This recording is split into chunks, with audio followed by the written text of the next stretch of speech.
you want me to be. Feeling so faithless, lost under the surface. Coucou toi. Coucou, coucou, coucou.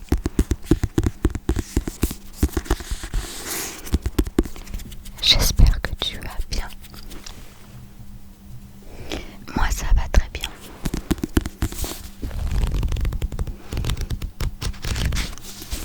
Aujourd'hui, avec l'accord de Sarah Shepard, je te lis le chapitre 19 du tome 1 de Pretty Little Liars. Donc la dernière fois, c'était un chapitre sur Aria, où il me semble elle devait monter une pièce de théâtre avec Ezra, enfin dans le cours d'Ezra. Et elle s'était mise avec Noël Kahn. Et elle s'est amusée à flirter un peu avec Noël pour rendre jaloux Ezra.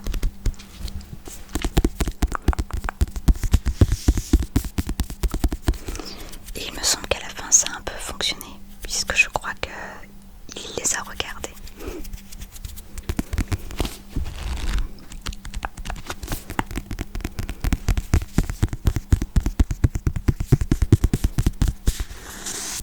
Donc là j'imagine que ça va être sûrement un chapitre sur Spencer ou Emily.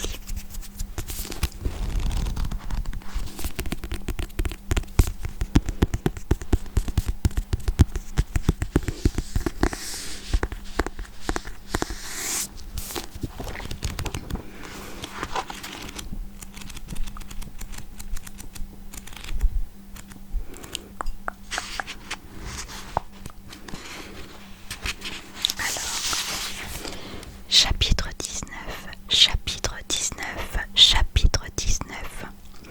Où est passée notre vieille Émilie et qu'en as-tu fait? Tu vas à la soirée des Cannes tout à l'heure? Demanda Caroline en garant la Volvo dans l'allée de leur garage. Émilie était occupée à démêler ses cheveux encore mouillés. Je ne sais pas. Ce jour-là, à l'entraînement, Ben et elle n'avaient pas échangé de mots. Elle n'était pas sûre que le jeune homme veuille encore l'accompagner.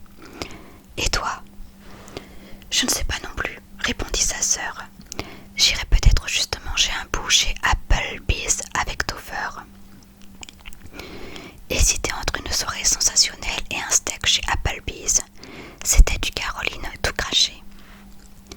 Les deux filles claquèrent les portières de la Volvo et remontèrent le chemin d'allée qui conduisait à leur maison de style colonial. Vieille d'à peine 30 ans, la bâtisse n'était ni aussi grande ni aussi luxueuse que la plupart des maisons de Rosewood. La peinture bleue des bardeaux s'écaillait un peu. Certaines pierres du chemin avaient disparu et le salon de jardin avait connu des jours meilleurs. Madame Fields accueillit ces deux filles dans l'entrée, le téléphone sans fil à la main. « Émilie, il faut que je te parle. » Émilie jeta un coup d'œil à Caroline, qui rentra la tête dans les épaules et fila à l'étage. « Oh oh! Qu'y a-t-il » Sa mère lissa le devant de son pantalon à pince gris. « Lorraine a appelé. Elle dit que tu sembles avoir la tête ailleurs en ce moment, que tu n'arrives pas à te concentrer sur ce que tu fais et que tu as raté l'entraînement mercredi. »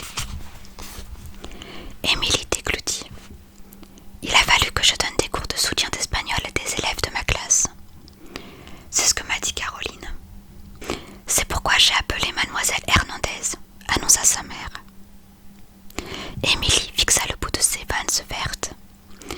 Mademoiselle Hernandez était la prof chargée d'organiser des séances de soutien. « Ne me mens pas, Émilie. » Madame Fields fronça les sourcils.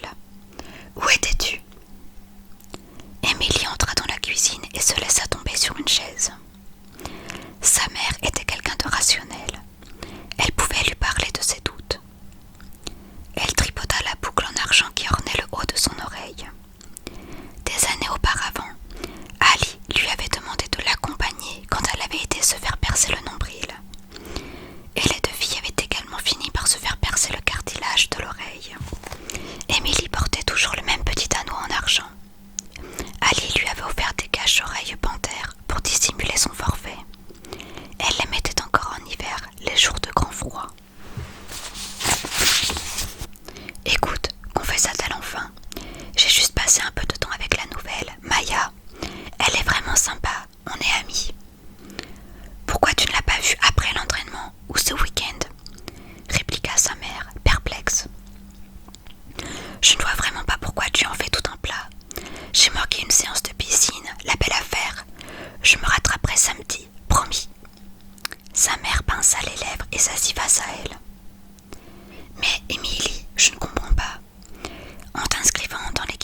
drôle de ton et tu me mens sur ce que tu fais après les cours.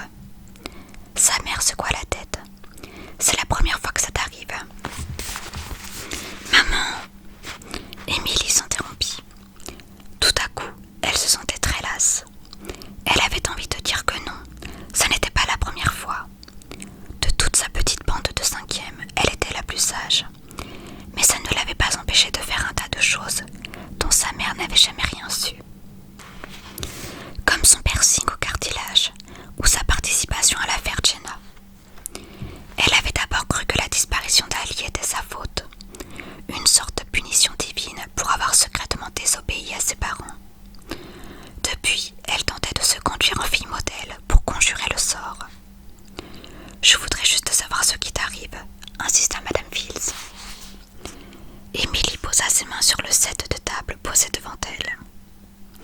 Elle se remémorait la façon dont elle était devenue cette personne qui ne lui ressemblait pas vraiment. Ali n'avait pas disparu parce qu'elle s'était mal conduite. Elle s'en rendait compte à présent.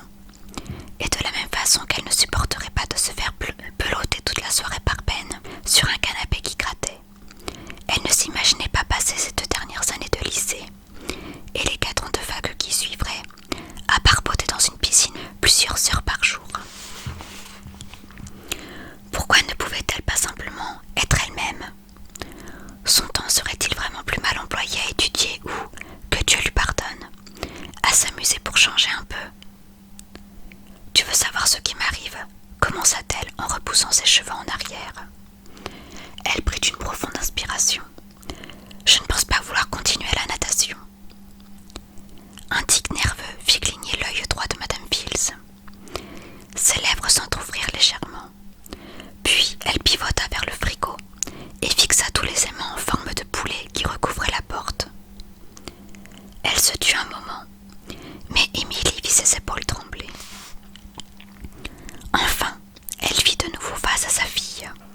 Elle avait les yeux rouges et les traits tirés, comme si elle venait de prendre 10 ans en 1 minute. « J'appelle ton père. Lui, il arrivera à te raisonner. » Ma décision est déjà prise, contre Émilie. Et elle fut la première surprise de réaliser que c'était bien le cas. « Bien sûr que non, » dit sèchement sa mère. « Tu ne sais pas ce qui est bon pour toi. »« Maman !» Émilie sentit les larmes lui monter aux yeux. Elle trouvait triste et effrayant que sa mère lui en veuille à ce point. Mais elle éprouvait une sensation comparable à celle que l'on ressent en enlevant un énorme anorak en pleine canicule. La bouche de sa mère tremblait. « C'est à cause de ta nouvelle amie. » Émilie frémit et s'essuya le nez. « Hein? Qui ?» Madame Fields soupira. « La fille qui vient d'emménager dans l'ancienne maison d'Eddie Laurentiis. C'est pour passer du temps avec elle que tu as séché l'entraînement, pas vrai? Qu'avez-vous fait toutes les deux? » On s'est promené sur le sentier de randonnée, chuchota Émilie. Et on a parlé.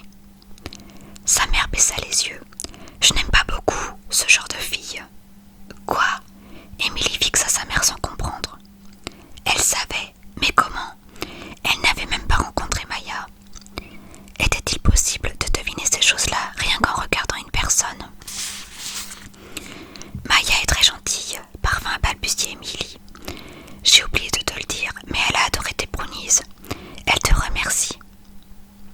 Madame Fields pinça les lèvres. Je suis allée chez ses parents. Je voulais me comporter en bonne voisine, mais ça, c'est trop. Elle a une mauvaise influence sur toi.